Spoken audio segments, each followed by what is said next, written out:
Well, I'm Jean-Pierre, and I'm the least qualified of any of you. It sounds like I'm coming in right around in the middle. I'm sure that some of what I'm going to say is going to be review for a lot of people. I'm going to try to just start from the basics and go from there. Little disclaimer, everything I'm going to say is coming from my own experience and with the limited amount of work that I've done with people. I've been with Street Yoga for like 3 times now, and I worked in a juvenile detention center and in a jail in Los Angeles a little bit under just doing my own thing, and I've worked with some returning soldiers and some border patrol people and PTSD and things like that through yoga therapy and with a psychologist and things like that. So I'm kind of starting to see some patterns with certain things, and interested in maybe going a little bit deeper with looking at why some things work the way they do and what we can do to augment that. Would you grab the door, Brianna? Thank you so much. So with that, a disclaimer, what's worked in my practice, in my personal practice, also my teaching practice, might work in your practice and with your people. It also might not. So yoga is a science. It's theory, and then you experiment, and then you see the results. Nothing is, as people tell you, you have to find it yourself. Everything that we're going to talk about today, everything that you read, everything a yoga teacher tells you is all just in part of that theory phase. So okay, great. So let's talk a little bit about the physiology of trauma. There are... Oh, and that's just the big pause that I just made. The reason that I had this disclaimer was that our bodies are so incredibly adaptive and so amazingly resourceful that's why something might work in one situation and might not work in another situation. If you're looking at it on the surface or right below the surface, it's going to look like totally different things. But the deeper you get into yoga, the different limbs of yoga, and kind of the foundational aspects of why things work, this absolutely incredible science that was given to us by benevolent masters thousands of years ago, then you can start to see, where the source of things and some of those patterns and some of those kind of the seeds that create the action.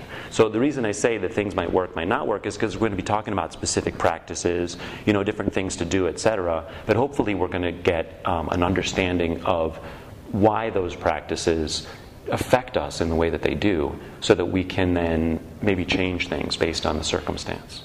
Right? Okay, so physiology of trauma. When we are in a situation that is difficult to deal with, there's 4 responses that the body naturally has. This is fight or flight, which we're all familiar with. And most of us are familiar with the freeze and the submit response as well. Okay, these are in various degrees of intensity for our system, and also in the lasting results that they create in our bodies, in our psycho-emotional state, and then in deeper states as well. So the fight, it stimulates our hormones, it stimulates our nervous system, it puts a lot of energy into our limbs so that we can lash out. It takes our attention away from the forebrain and puts it in the hindbrain. It limits our senses, it stops digestion, it stops reproduction, and it puts us in a situation where we can quickly take care of the situation and then be out of it. It's also that it gets turned off quickly as well. This is an aspect of the autonomic nervous system, which governs sympathetic and parasympathetic action, as opposed to the somatic nervous system that controls our sensations and that we can send signals to our muscles to act. Okay, so the sympathetic nervous system turns all this stuff on. The parasympathetic nervous system turns all of it off. Okay, the flight response is slightly different emotionally, but it's very similar physiologically. It gets us ready to get out of the situation, puts us on alert, we get out of there. There are a little bit more of lasting effects. The parasympathetic nervous system, which is supposed to turn this off, it sometimes can keep us in a state of a little bit more alert, because we've left the situation, we've left the trauma, the abuse, whatever it is, but maybe there's still a little bit going on, maybe there's something that we have to be aware of. So the effect with this is a little bit longer lasting. But still, these are natural responses that we all go through every single day. And it's, that they're okay things. Also, emotionally, the first one, the fight, is going to create emotions of rage and anger and things like this. The flight, a little bit more anxiety and fear. So I think that maybe we can see from that point of view why the anxiety and the fear can last with us a little bit longer. The anger, most of us from our own experience, we know that it can flare up and then kind of go away, right? Okay, next we have the freeze response, which is the body becomes completely still, the mind slows down, but the senses become hyper-vigilant. We go into what's called a hypertonic state, where we are paying attention to all of the impulses that we're getting through our senses, so that we can figure out exactly what to do. This sometimes comes before the fight or flight. If you ever have an experience of you think you hear somebody breaking into your house when you're in your bed, all of a sudden you freeze and your senses go into hyper alert. Okay, that's what that is. And then when this is a situation that happens to us often, we can stay in this hyper arousal of our senses. Okay.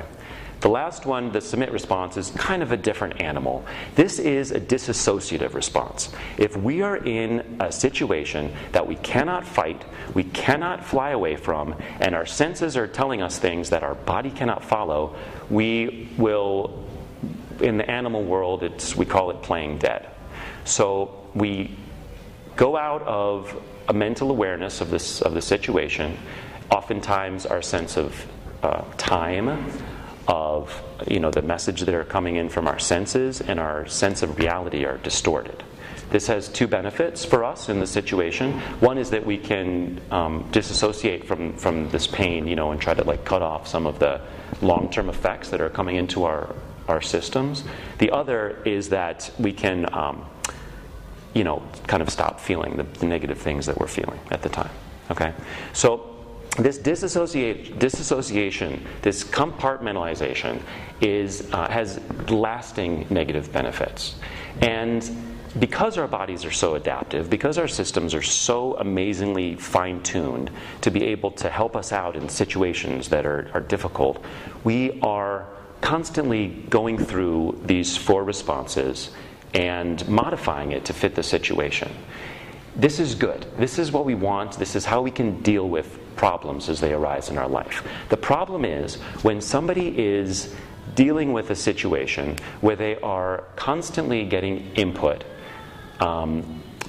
they are in a traumatic environment, and their body is telling them one thing and their mind is telling them something else. Their body is telling them fight, fly, but we can't because of whatever situation.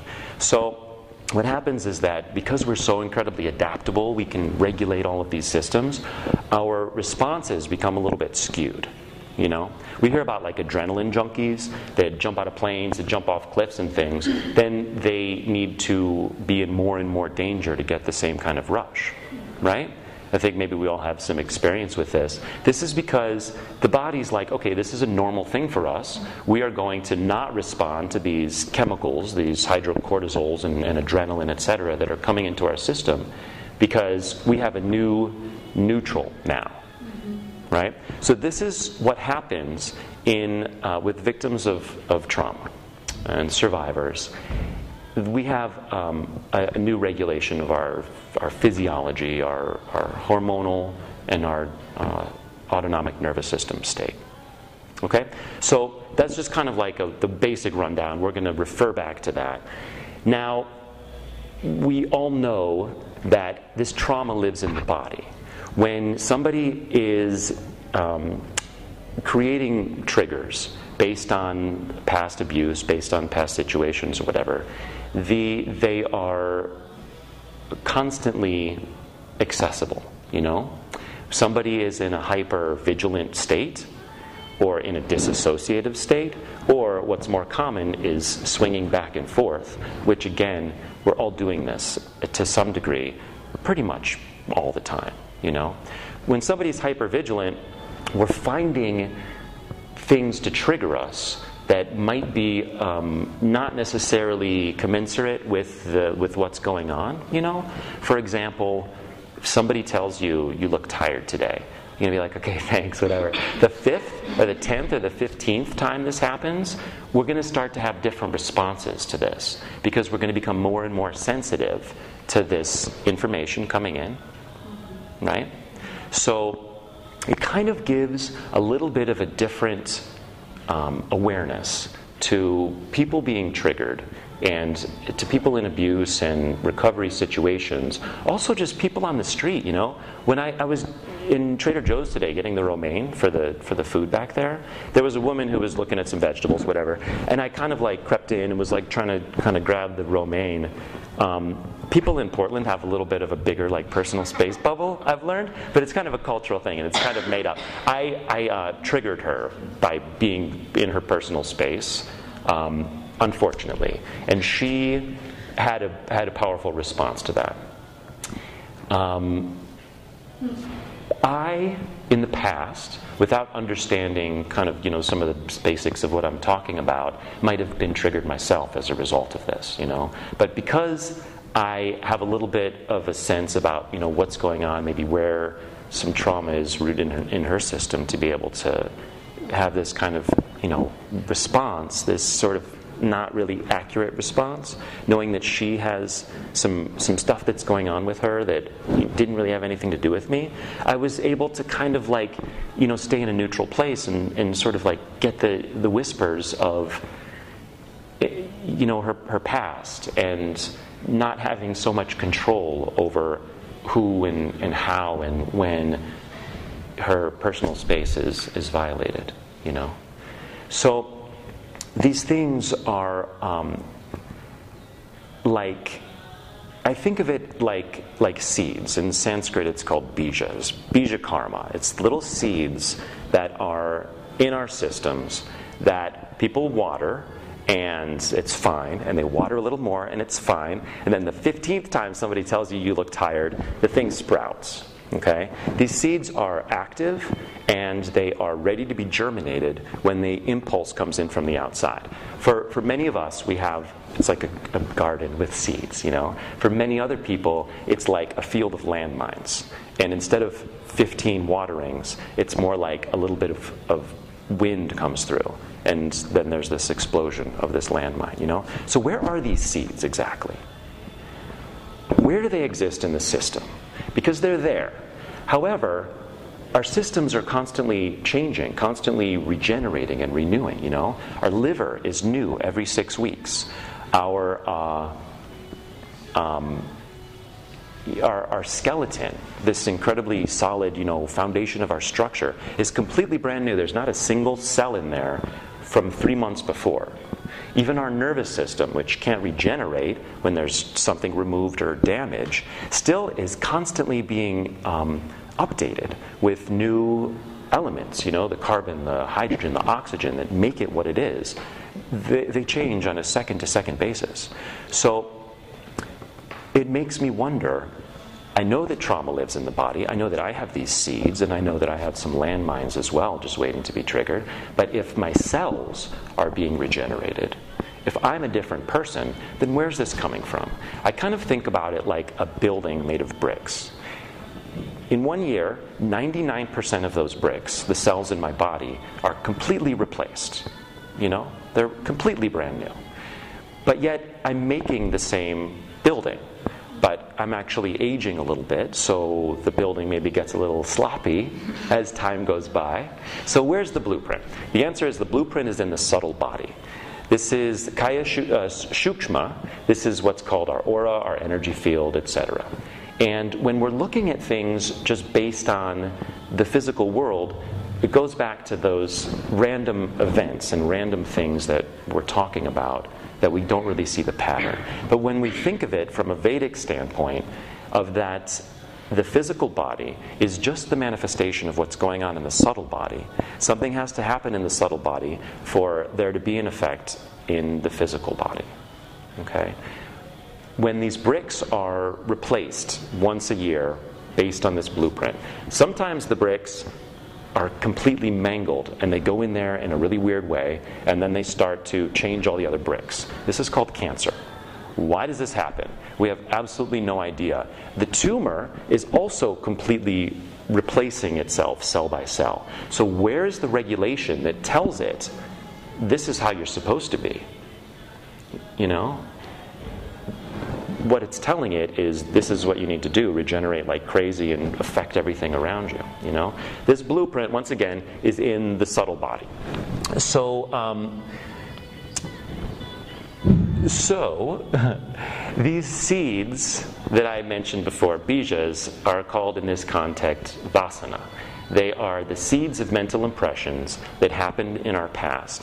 They go into our subtle body, and then they're there waiting to sprout. Samskara is the word for the action that they want to take. So there's a seed, and there's a particular plant, the particular way it's going to grow based on certain impulses. Somebody can tell you, hey, I hate your shirt 15 times, no response. You look tired 15 times, and it's going to grow. That's the samskara, that's the direction that it wants to go. Which is the cause in the subtle body of addictive behavior, you know? Whether it's very simple, subtle stuff, or whether it's extremely destructive, you know, substance abuse, relationship things, etc. To give you an example of what I'm talking about, I spent a lot of time alone when I was a kid. My mom worked a lot, and my sister had left the house. My brother was gone a lot, and so I was a little kid, you know, and I felt kind of alone sometimes. I'm a sensitive little flower, so I would be alone, and I would be in the house, and I would have a cat to protect me, but sometimes I would still feel a little bit scared. And I found from an early age, make myself some pasta, go watch it in front of the TV, and by the flickering light of the TV, eating the spaghetti marinara, I didn't feel quite so alone, you know? So this is a vasana, this is a bija that is planted in my system. So now the samskara of this is I haven't eaten pasta in 10 years, I don't have a TV, and yet still, sometimes when it gets to be dusk, and sometimes when I've spent all day by myself, and maybe I have some emotional instability, you know, like just having moved to Portland, for example, I want pasta and I want to watch Who's the Boss. It's just how it happens, you know? So this is an energy that builds. The energy is the watering of this seed in a way that I'm sensitive to, feeling alone, feeling, you know, a little off kilter, a new environment, whatever it is.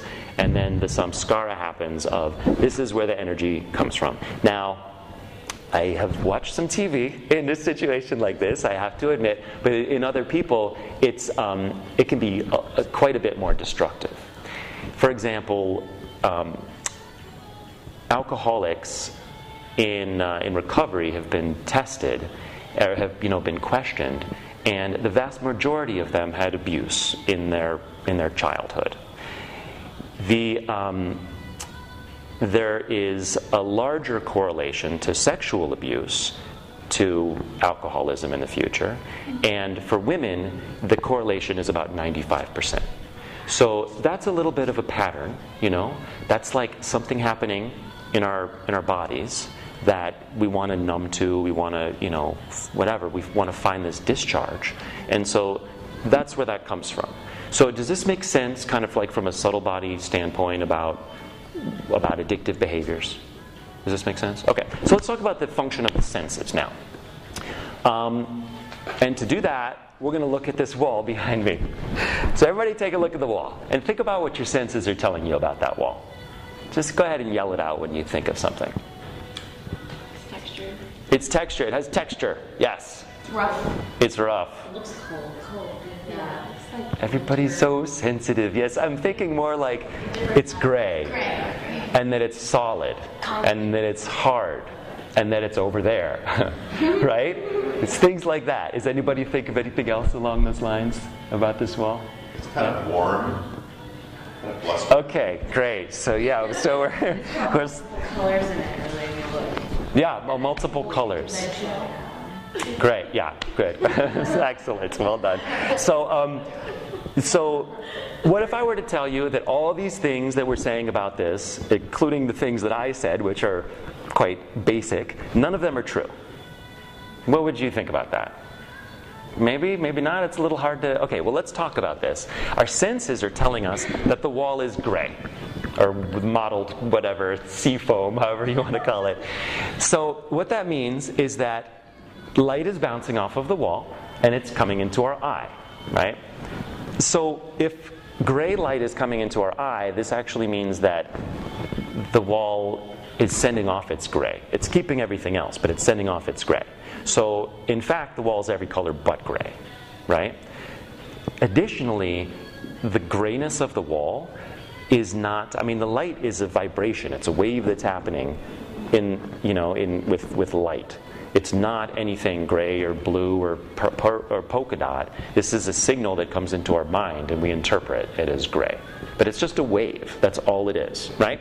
Let's talk about how it's solid. Well, if you look at it, it looks pretty solid. We know that we can't walk through it, but it's actually not. It's made of atoms, and we know that atoms are 99.999% empty space. If you're going to take the nucleus of an atom, the size of a softball, put it in the middle of the Houston Astrodome, then the electron, which is the closest matter to it, is going to be like a grain of sand on the outside of the Astrodome, in the parking lot. There's that much empty space in it, you know?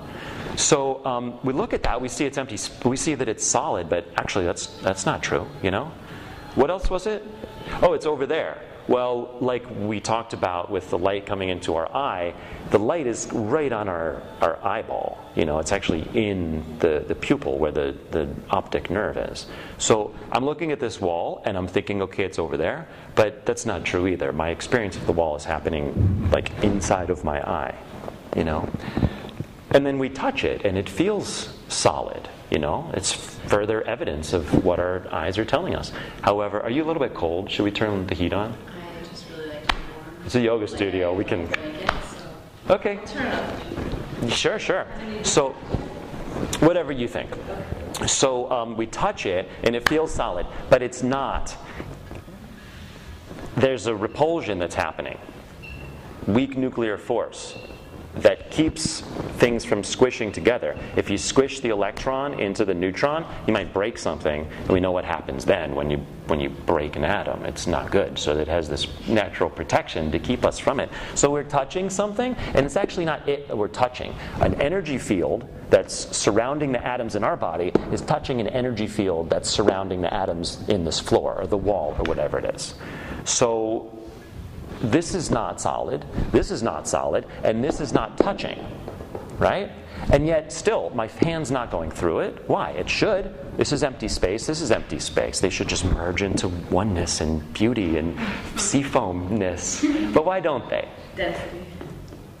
Density. Yeah, well, again, you know, on the matter level, we could talk about that, but it's kind of what we've been talking about. So the reason is that our senses are here to protect us. If we're going to walk into that wall because of the weak nuclear force, we don't need to know about it. We're going to hit our heads and we're going to get a little bruise. Okay? So I made this highly professional visual aid to talk about the function of the senses. Okay? Up here is what our senses are telling us about that wall. This is survival. This is the area of will, control. We hear a horn. We don't step into the street because then we're going to get plastered by the bus.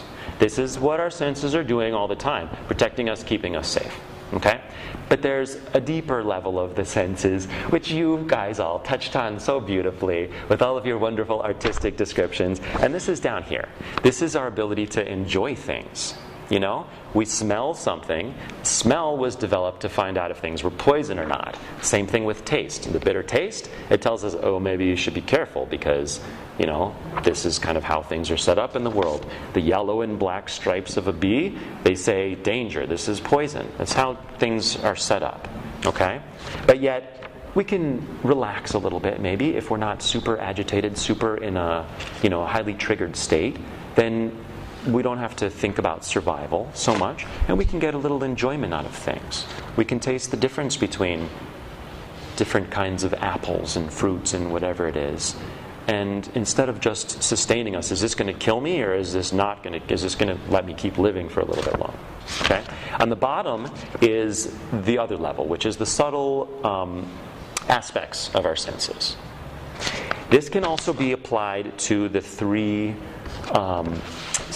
levels of evolution in different aspects of our lives. And the top is rogi. This is the level that's concerned with will, power, control, manipulation for survival. This is the part of us that are different aspects of us that are willing to do whatever it takes to be okay. You know, we're willing to numb ourselves to the effects that we're having on other people or the effects that we're having on ourselves. We are willing to manipulate, engage in addictive behavior, do things that we know aren't good for us or for other people to be able to survive. When somebody is is deciding whether or not to use a substance, they're not thinking, well, this is the effect it's going to have on my physiology, my heart and my lungs, etc. You know, they're thinking, I need to get through this moment because without this substance, I don't know if I'm going to survive. This is the rogi state. Underneath this is bogi, which means pleasure. This is the part of us that wants to feel good. We're not going to do this at the expense of other people because really, when you hurt other people, sometimes they yell at you. That doesn't feel good. So we're going to focus on kama, on enjoyment, and getting all those things out of life. You know, I think of a surfer in Santa Monica or in San Diego. It's all good. Everything's great. Everything's beautiful. Maybe we're not dealing with some of the responsibilities of life.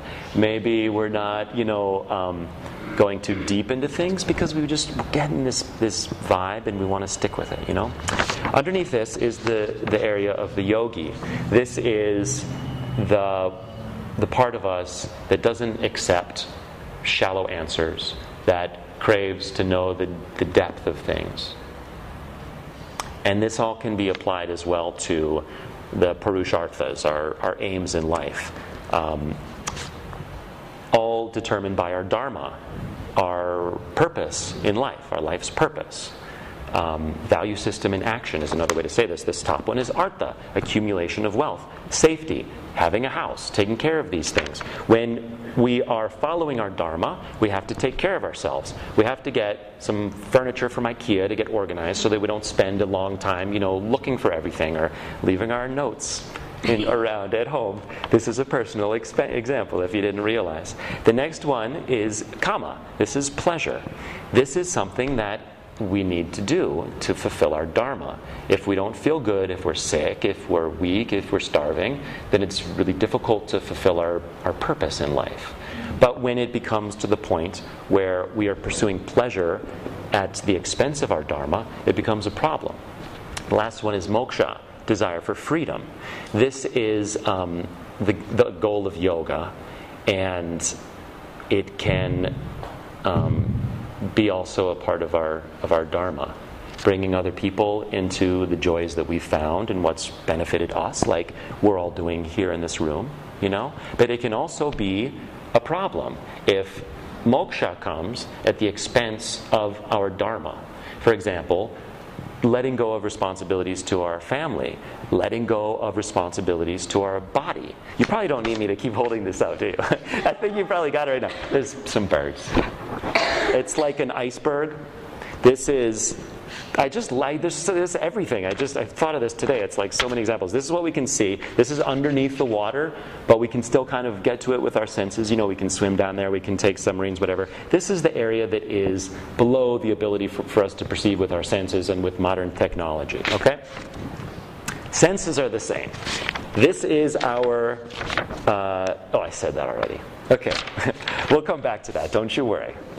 So, we have talked about what our senses tell us about this wall. We are now going to play a little game called eating apples. If you hadn't guessed, we're going to eat some apples.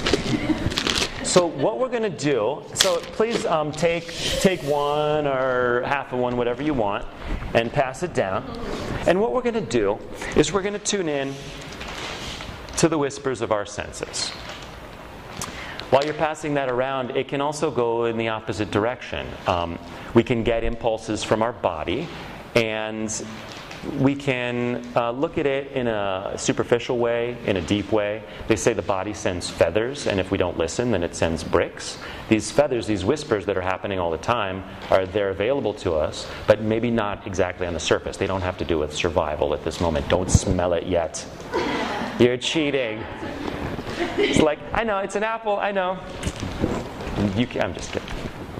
Okay, so let us close our eyes. Thank you. I don't mind if I do. We are going to tune in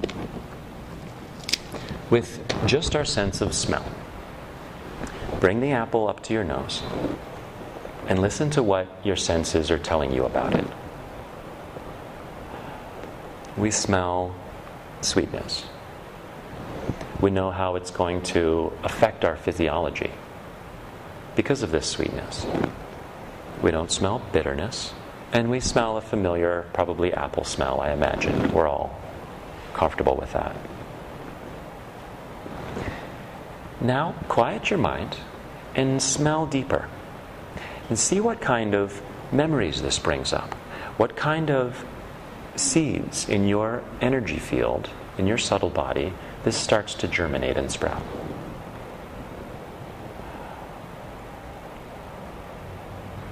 Maybe it takes you to autumn, to school, to childhood, whatever it is.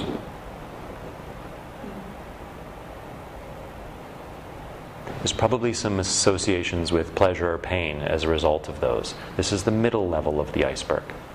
And now we're going to go deeper. With a quiet mind, we're going to smell the apple, and we're going to pick up on the subtle impressions that this apple is having in our deepest mind. We're going to know what the effects this apple is going to have on our purusharthas, on our dharma, our life's purpose. How is this going to affect our accumulation of wealth, safety in our bodies? Well, it's going to feed and it's going to nourish us. How is this going to affect our sense of pleasure in line with fulfilling our destiny? Is it going to make us kinder, more compassionate people? Or is it going to become difficult to digest because we just ate something that doesn't correspond? Or it's going to give us a sugar rush, or we're allergic to it, whatever it is. And how is this going to affect our ability to be at one with all that is?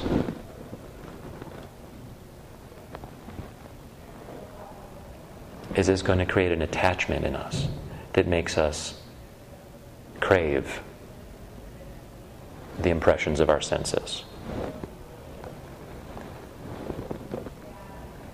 Or it is just by quieting our minds and smelling this, coming into full, deep experience of the vibration in our consciousness that the apple creates, is it going to take us deeper into ourselves and create a deeper sense of union between mind, body, spirit.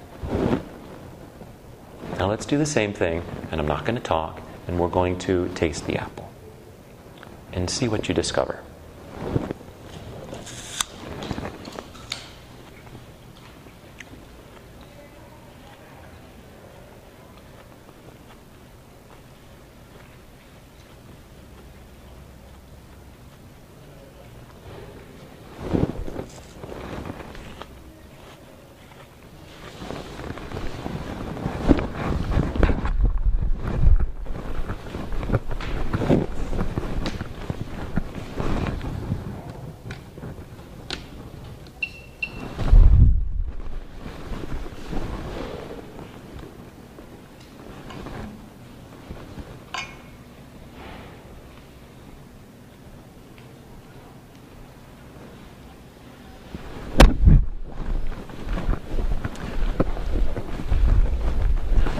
Okay, how do we do? Any impressions that anyone would like to share? Quite all right. Very basic, very simple, straightforward thing. So, It kind of tasted brand new. sorry? It kind of tasted brand new. It tasted brand new. Interesting. Great. Okay. So we know that yoga is an extremely effective therapy for people who are filled with landmines, right? For people who have experienced the body as the enemy, that there are illogical triggers happening all the time, and so we don't want to take part in it, so we disassociate, right? And we have these pockets of darkness around us where awareness can't penetrate. Why does this happen? Because we bring consciousness into places in our body where trauma lives? Maybe, but there's a deeper answer as well. This awareness that we just came into based on the 3 levels of sensation with our taste and our smell also applies to all the senses, obviously. And the sense of touch is a very powerful one. We are going to be talking about the sense of hearing, sound and vibration, which is my favorite way to come into awareness of this concept that I'm talking about. Now then, what is the concept? This is Pratyahara. This is what we're talking about. This is what we're going to continue talking about. The 5th limb of yoga, it is defined as turning away of the senses, which is the definition up here. As with most things in yoga, there's an outer definition, an inner definition, and a subtle definition. And so the Pratyahara, the sense withdrawal, is what it literally means. That's going to be up here. In this level is sense expansion. By removing the senses, not letting them run after the objects of their desires, whether it's feeling good, whether it's hearing beautiful things, whether it's tasting rich and beautiful foods. By letting go of those, even though they're good and they're wonderful, we are cutting off those attachments. And we're coming to expand the senses towards the inside, coming closer to the reality of experiencing things as they are. Okay? So that's kind of what we did with the apple. We smelled it. Okay, it's an apple. Done. But then we get a little bit of a deeper sensitivity to it, right? At the very bottom is the most subtle way to experience something. In the form of sound, it's, we're hearing something. It's a car horn or whatever it is. It's going to protect us. In the middle, beautiful music, whatever it is that we can enjoy. We're not saying, okay, what is this telling us about our survival? We're saying, okay, I can relax and enjoy this. And down here, there's something that's altogether different. And I didn't put the lines very well in here, but it gets bigger. It's kind of like the iceberg situation, And so awareness of sound as pure vibration is an experience that we can have through practices that lead to pratyahara. Asana, pranayama, meditation, these are things that we do. Pratyahara, samadhi, they're things that we're lucky enough to experience, we can prepare for with the other practices. Okay? Excuse me for a second. This just turned off. I want to make sure that this goes up on YouTube so that I can kind of refer to it. And so I'm going to change some batteries. Maybe we can still salvage some of it. Excuse me just for a sec, you guys. Okay, so let's review a little bit. Sound is my favorite sense with which to prepare to practice pratyahara. The reason is because it's pure vibration. It's the air waving, nothing to put the finger on, it's nothing that we can hold. It's always changing. It's flows like a river of time, and it's nothing that we can grasp. Therefore, we can be open to the experience of it, I think, a little bit more. Okay? Check this out. I feel like my big brother with the guitar. He's like, hey, look at this. Okay, so let me explain all the Western music, all music. Let me break it down for you with 2 sounds, okay? That's all the Western music right there. We are creating tension And then we are releasing tension. I'm creating more tension by my lack of skill. Okay. Creating tension, releasing tension. If you were to look at these sounds on an oscilloscope, it looks like a jumbled mess and a beautiful wave pattern. Okay? Creating tension, releasing tension. This is the reason I bring this up and play this. Thank you, guitar. We won't be needing you anymore. The reason that I bring this up is because this is the same thing that happens with negative habit patterns and addictions. The buildup of energy and the discharge in a dysfunctional way. Okay? So music is a very powerful way to access emotion and to affect us on a very deep level. Okay, that's a reason that it's one of my favorite things to use. So there is a concept in physics called wave interference.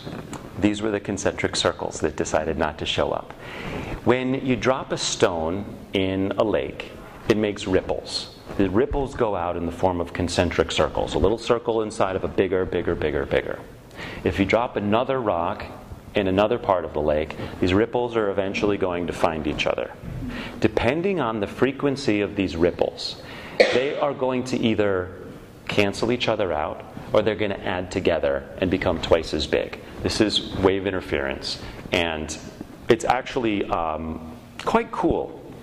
Because you can take, I printed out some concentric circles on transparencies and just played with them. This is just what I do on my free time. And you move them around, and you can actually see these patterns happening. You can see the effect of these circles on each other. I highly recommend checking it out sometime. So, like I said, they can be destructive, or they can add to each other. They can cancel each other out, or they can make each other twice as big. This is important. Why? Well, let's ask Mr. Guitar. So we've got two notes here, one note and one note. So they're fine on their own. I stop it and I play the next one. They're both creating vibrations in the field of space. They come into your ear and they're perceived. But I play them together. How does that sound? Not so good, right? Why not? Well, it's because they are creating a negative interference pattern. It's just, it's math. And how does that sound? A little bit better, right? A little bit better. It's because of the frequency of the vibration. They come together and they sound good or they don't sound good. We know instantly what's going on with the wave interference pattern, because it's a very real thing. Now, the reason that I bring this up is because it also has a more subtle effect, which is that if a vibration is happening, it is going to affect all of the vibrations of the things that are happening around it. Everything is vibrating. We live in a sea of vibration. It is absolutely unavoidable to not be affected by vibration in all aspects of life, in all aspects of our senses, and in aspects of our bodies, and in aspects of deeper things in our subtle body as well. These seeds, these bija, karma bijas, these vasanas, are also varana, it's called, an obstacle to the free flow of our prana, our life force. These are vibrations. They're vibrating along with everything else. We can affect them by changing the frequency of the vibration that's around them. Okay? I liken it to watching the Super Bowl. We are wanting to watch the Super Bowl, and so what do? We go stand in front of the TV and we wait for it to turn on and to show us the Super Bowl. No, we turn it on. Then the Home Shopping Network is on, so we sit there and we watch the Home Shopping Network waiting for the Super Bowl to come on. No, we change the channel to get to the Super Bowl. There are TV waves going around that TV all the time. Hundreds and hundreds of them now. And so Actually, maybe not. From digital TV, I don't even know. I'm talking about like where you change the channel and the signals are coming in the air. The example will not work otherwise. Sorry? The radio still. It comes with, it works with the radio. Thank you. So listening to NPR to appeal to you folks. Now, so we have to change the channel to pick up on the specific frequency of the vibration of the Super Bowl. It's the same thing with us. We are vibrating at a certain frequency. Okay? This affects every aspect of our lives. This is how, if you're having a bad day, things tend to go badly. If you're having a good day, you tend to be lucky. Things go well. People smile at you before you even open your mouth. How does this happen? It's because you are vibrating. And you have a field of vibration around you. We're still in the realm of science, just FYI. We're still in Western science, okay? But now we're going to leave. There is a field of vibration, of consciousness, that extends from absolutely everything, chit, and changes the frequency or affects the frequency of everything else. These seeds in our subtle bodies, these obstacles in our nervous system, and our subtle body are vibrating at a certain frequency. Okay? We can affect their frequency by the other vibrations that are going on around them. Does this make sense? Yoga Sutras, Patanjali said in Sutra 4.3, Varana Beda Ta Tutuha Kshatri Kavak. This is the farmer removes a stone in his field to allow the water to flow to his crops. We are naturally masterpieces. We are magnificent, divine beings. And our true nature is absolute oneness with all things, absolute Sat Chit Ananda, from truth to consciousness to bliss, and then back to truth. This is our nature. The reason that this might not be our everyday experience is because of obstacles in our subtle body. Subtle impressions left from this life and the past that are causing our energy to flow in ways that is a little bit blocked, like a rock in a field. The crops aren't getting the water that they need. They're not getting the irrigation because this thing is there, right? So we are going to work with these seeds now with some practices. Very simple stuff. The first practice we're going to work with is something that I do with my kids. It involves a lot of different things going on, so it can keep people engaged. Hopefully it works with you guys. I sense a little bit of boredom coming on, but we're getting there, I promise. So what we're going to do is we're going to sit up straight. We're going to pull our chin backs to keep our spines in line so that energy can flow up and down our spine without creating any new obstacles. We are going to fill up our lungs completely, the top, the middle, and the bottom of the lungs, and we're going to say the word Om. You can open your eyes. It's going to be just a sec before we get there. Om is a 4-part sound. The reason that it is so special in Vedic literature and in use in the world today is because it is complete sound. It's white noise. It contains all sounds. Okay? It also affects every part of our body. The first sound, this vibrates our belly and our lower bodies, and it's the natural sound that comes out when there's nothing happening. Our lungs are full of air, our diaphragm is relaxing up, there's nothing happening. This is the first sound. The next sound, the diaphragm has come to its natural state. Now, the intercostal muscles in between the ribs are squeezing in. Ooh, ooh, ooh. This is the natural sound of this happening. When the middle lungs are completely emptied, then the rest of the air is coming out from our neck, our sinuses, our head, etc. And so we say Om, but closing the mouth isn't really the natural way. We have to force ourselves to close. But instead, the tongue comes to the roof of the mouth. The back of the tongue comes up to squeeze all of the air out of the head and all these places that I said. squeezing air out. There's nothing left down here. Everything naturally rises up in it. Okay? The fourth sound is soundless. This is the echo of the sound. With just a little bit of awareness, most everybody is able to perceive the echo of the vibration after the sound has stopped being audible. Okay? So now we're ready to practice. So go ahead and close your eyes. Pull the chin back and sit up straight. Do whatever you have to do to be comfortable and not have to worry about your seat. And become aware of your breath. Letting it flow deep and free into the bottom of your lungs. Relaxing all the respiratory muscles.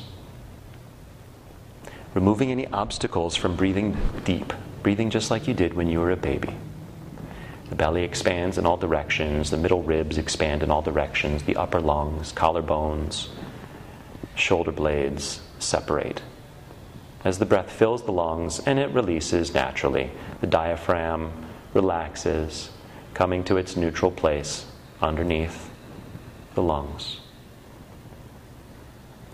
And now we're going to add the 4-part sound, Om. Inhale completely.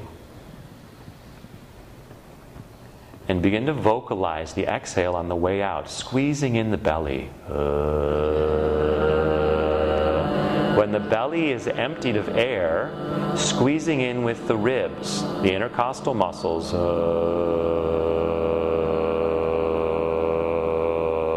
When the middle ribs are emptied, squeezing the rest of the air out of the head and the upper chest.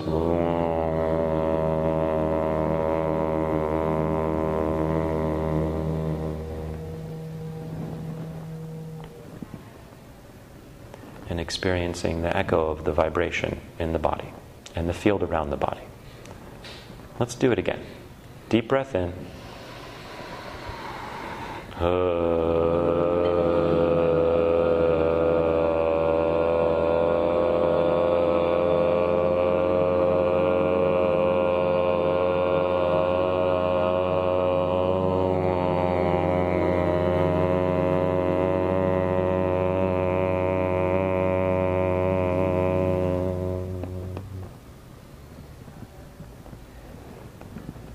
And once more. Inhale completely.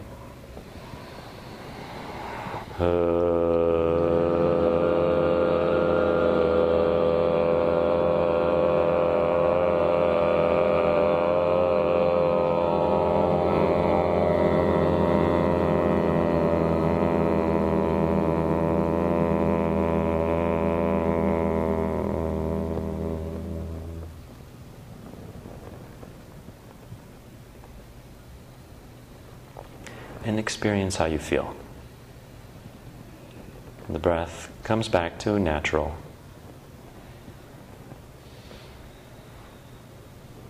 And gently blink the eyes open.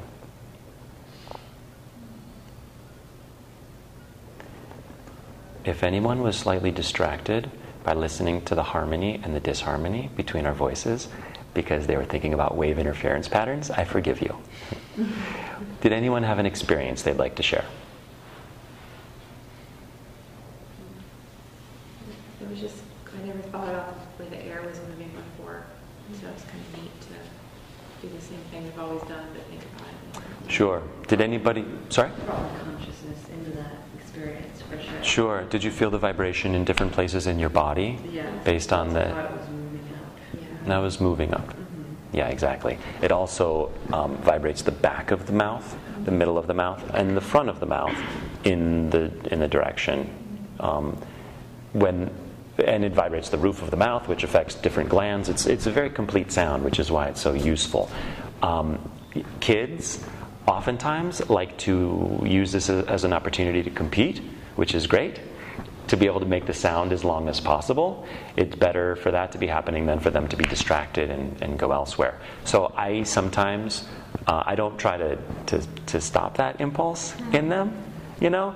And I think that it helps a little bit taking a really deep breath and going as long as they can. There are maybe flashes during that time where they are able to just quiet down and come into a little bit more awareness. Okay? So the next practice that we're going to do is also based on sound. And it's going to involve this guy, the Bulbul Terang. Does anyone know what time it is? Oh my God, I love to talk. Let's do this, and then let's have a break and some food, okay? So, in the past, traditions were carried on orally, from master to student, in a school before books were available or useful or not too prohibitive of a cost. Things were chanted, and this is how things were remembered. In the East, especially, also in the West, in medicine, the things like that were important. In Ayurveda, actually, the first thing that my Ayurvedic teacher did for the first 10 years of his life, with from a long line of Ayurvedic ancestors, was that he memorized all these little verses, and these verses are like computer data. It's like bits of information. So he might have 3 words, but he could literally unpack this like a zip file. That's what he called it, a zip file. So he could unpack these 3 words and give a month-long workshop on just 3 of the words. So it was also a very useful tool because it taught people how to listen. You had to hear exactly what was happening, and then you had to be able to repeat it. So it stimulated memory. It stimulated the senses, and it was a very beneficial practice, as opposed to what then happened, which was books. The information was there, but maybe you don't need to remember it because you know how to access it. When I was in school, teachers said being able to find where information is the most important aspect of it. But it kind of changes us a little bit. We're able to have all of this information, but instead we get fractured and we start to look elsewhere, look outside of ourselves for data. And then we come to the internet age, where I think maybe for that one you were like, I don't know if that's true, but listen to this one. Now we know that the internet has all the information, right? So we've created this like hive mentality where we're all like little buzzing bees that are incomplete beings, going to the internet and fulfilling there, like going to the source of all the information. I know personally that in the early 90s, when I was in college, there was the internet was started, and my roommate was like, check this out, you can go see what's in a library catalog in Tokyo. I was like, who cares what's in a library catalog in Tokyo? And I envisioned, unfortunately I didn't go into business, but I envisioned like, well, you can have all this access to all this amazing information all over the world, So now we have that, my own experience of like, oh, Google it, oh, I don't know, let's Google it, and I'm actually a lot dumber now because of that. Yeah, so you think that your curiosity would spark information, but it's like, no, I know that it's right there. Yeah, so I look up the same thing 15,000 times, and I don't retain it. Yes? There's actually just some science that came out indicating that the usage of the internet either makes smarter people smarter or dumber people dumber. Oh, well then that answers which one I am. Thanks for that, I just gave it away. Yeah. Billy, it's basically based on a lot of your cognitive ability about how you are able as an individual to access information. If you are comfortable with accessing information, like if you were comfortable as a child going to the library, looking stuff up, and being able to follow those lines and patterns to successfully obtain the information you desired, that was one path. Whereas for folks that would be daunted by doing such a thing independently, are also equally as daunted. Just, oh yeah. I can't find it. Right. Yeah, absolutely. Totally. Cool. Well, thanks for that. So we're going to do now old school style learning. We're going to do a little call and response it's a mantra, and it's a very secular mantra. It means, may all things be good, may the crops be watered, may people rule in a benevolent way, and may everybody be happy. You might recognize the last line of this, okay? So, and before I say that, we're going to close our eyes and listen, but something interesting happened to me a couple days ago, which is that I was working with somebody with some trauma issues, and she has really thick glasses. She likes to leave them on during during our work. And I said, we don't really need to. Hopefully I'm explaining things clearly enough so that you don't need to see. She said, well, when I take my glasses off, then I can't really hear either. And I thought, well, how interesting is that? Usually we cut off one sense and the other ones get expanded. But it turns out that in her case, she would start to get a little bit scared of not being able to see what was going on. So the senses would shut down, and the energy would come out of the forebrain and go into the hindbrain.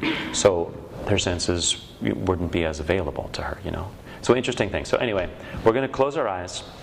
We're going to listen, or you can keep them open, whatever you got to do. And repeat after me. Svasti. Svasti. Pratyahara. Pratyahara. Paripala. Paripala. Yantam. Yantam. Nyayena. Nyayena. Margena. Margena. Mahim. Mahim. Mahishaha. Mahishaha. Go Brahmane. Go Brahmane. Vyaha. Vyaha. Shubhamastu. Shubhamastu. Nityam. Nityam. Loka. Loka. Samastaha. Samastaha. Sukhino. Sukhino. Bhavantu. Bhavantu. Svasti Prajabhyaha.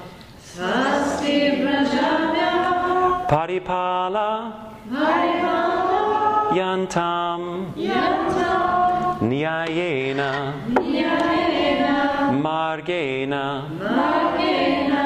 Mahim Mahishaha. Mahim Mahishaha. Go Brahmane. Go Brahmane. Vyaha. Vyaha. Shubhamastu. Shubhamastu. Nityam. Nityam. Lokaha Samastaha. Loka Samastaha. Sukhino Bhavantu. Sukhino Bhavantu. Svasti Prajabhyaha. Paripalayantam. Nyayena Margena.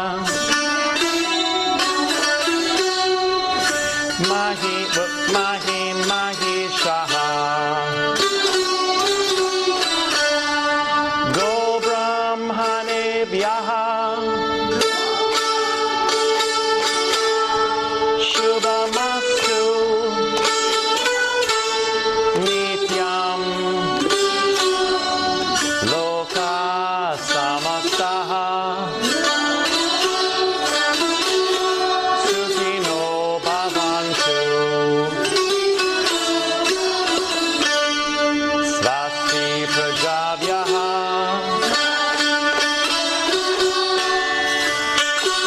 Paripalayantam. Nyayena Margena.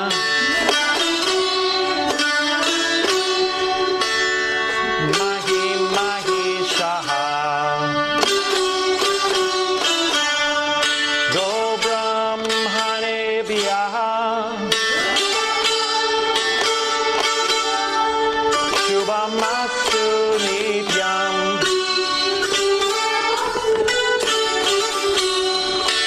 Loka Samastaha. Sukhino Bhavantu.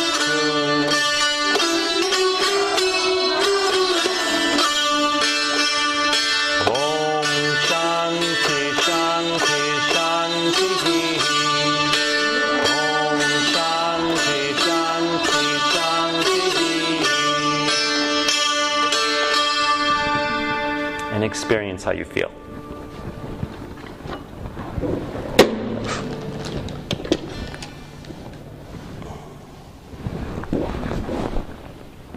So what has just happened? We have made sounds that might have been new to us. So we've listened and we've repeated. Our mouth, our lips, our tongues have done things that might be new. Okay? Creating new neural pathways. The physical benefits are happening in our body, Annamaya Kosha. What else has happened? Well, we have we've learned things You know, if we're going to do it now, you probably would be a little bit more competent than the first time you did it. Manomaya kosha, the level of the intellect. How do you feel? Do you feel good? Yeah, me too. This is happening on the level of our personality. This is affecting us. We've learned something cool. We've done something cool. And now we're cool. You know, Vyanamaya kosha. And how do you feel deeply? Do you feel a sense of lightness? Do you feel a sense of goodness, of happiness, of bliss? This bliss that can't be changed, that's always there? Anandamaya kosha, the bliss level. This has affected all aspects of ourselves. Every kosha, every sheath of our being, from this really simple, fun little thing. Okay? Which brings me to application of these concepts and the stages of life. Oh, there are 3. So in our youth, what do we need? We need to build a strong structure. We need to improve our memory. We need to build character. Asana, the physical practices of yoga, are beneficial in this area. Okay? In the middle phase of our life, which is what most of us are in, what do we need? We need stability. Emotional, psychological, financial stability. We need to be able to live our lives and fulfill our life's purpose. Okay? This comes from pranayama. Asana is going to benefit us, but only to maintain. You know, this 1.5-hour, 2-hour practice that people do in their 30s and 40s, it might not be the most beneficial thing, unless, it depends on what it is that they're trying to achieve in their lives. Then in the last stage of life, the autumn, what do we need? We need to start to remove our attachments to the outside world. We need to start to turn away from our involvements in things and prepare for going on. We need to renounce. Sannyasi. Meditation, ritual, and prayer are the most important for these things. Meditation, prayer, asana, pranayama, they're good for everybody. Okay? But they're going to have particular benefits in different aspects of our lives. Different people, different things that we want to achieve. But preparing ourselves for pratyahara is good for everybody all the time. Okay? Which brings us to the big daddy of the exercises. But first, some food. There's apple spiced kombucha back there. And so please help yourself. There's a little bit, it hasn't been secondary fermented, so there might be a little caffeine, a little sugar left.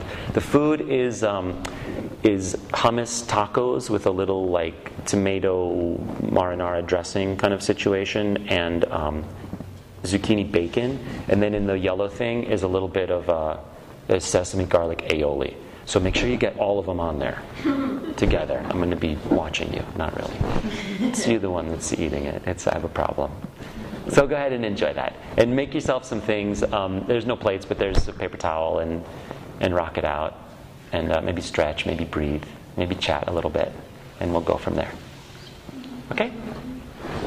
We're now going to talk about, like I said, the most powerful way to affect our own frequency, our own vibration, and these seeds that are planted in our subtle bodies based on past impressions. This is the way to change the channel of your TV set very quickly, very effectively, and most importantly, very, very gently. If it's applied in a systematic way. Asana, we probably all know, can be very triggering for people. Trauma lives in the body, so if your consciousness is going to come to the hamstrings, for example, there are some people that are going to be automatically triggered because of that. So then you're dealing with hyper-aroused, hyper-vigilant state, and most healing might not be able to happen in that circumstance. But by using sound, we're able to go into these seeds of karma, start to dissolve them from the inside. It's like an enzyme. It goes in and just digests. It goes to where it's needed, and it breaks up obstacles so that the water can flow to our crops, that our energy field can be fully nourished by the prana that's available, so that the mind can go towards its most natural state of stillness and fluctuations. So this is called japa mantra, and it's repeating a sound over and over again. What we did with the bulbul terrain, this instrument here, was also called a mantra, but it's kind of different. It has the same name, but it's kind of a different thing. That's kind of sort of like a prayer benediction sort of thing, even though it's totally secular. But having a mantra is a short phrase that has a certain effect in the subtle body and the nervous system. And a mantra is more what it does than what it means. For example, the mantra, Om Namah Shivaya. It means, greetings and salutations to Shiva. This is like represents something, whatever. But it has its sound that affects us in a very particular way. There was a guru in the 90s in India who actually likened it to being more powerful in our systems than an atomic bomb, because just of the vibration, Why hey guru? It means things are awesome. It's like woo-hoo! But these sounds, guru, guru, affect us and open up the heart. They open up the channels. Om Namo Guru Dev Namo is a common Kundalini mantra, and it means I call upon my highest wisdom to help me be my best. Simple.